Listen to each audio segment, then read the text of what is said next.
Okay, today I'm going to show you how to freeze bananas so that you can use them in smoothies. I just made a smoothie in my Vitamix 5200 and I used a room temperature banana. So it makes this smoothie a little more juice-like rather than smoothie-like.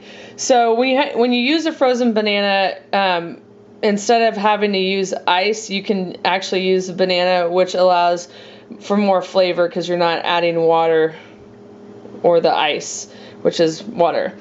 So what I first do is I take off all of the skins, and I wait until the skins are kind of that, they've got the brown starting, and then I'm going to cut them up in half, because that allows me to grab, like if I only need a half a banana, it'll allow me to grab it fast. And you want to cut it however you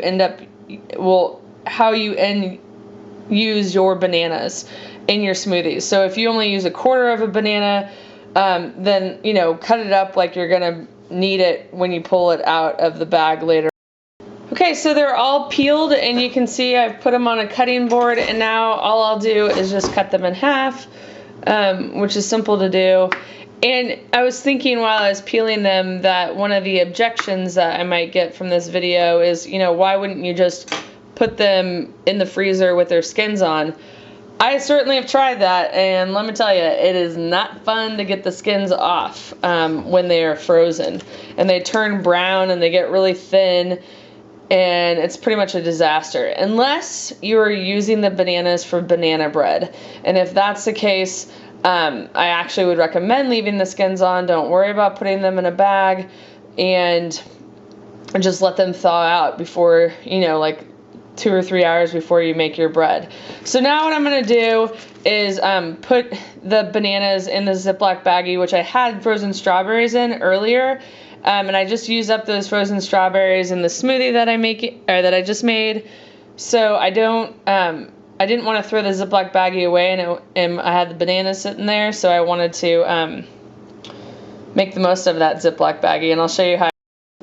Okay, there you have it. So I like to, if I can, try to get something into a Ziploc baggie as flat as possible, because when you think about it, when you put it in your freezer, it's a lot easier than having big bulky items. So here's my freezer. And I want to show you the bananas I already have in here. So I tend to keep most of my smoothie ingredients on the bottom 2 shelves. And then I've got all like my Navitas Naturals and the freeze-dried powders here. And I'll just, add these in here like that. Now, I do have another set of bananas up here.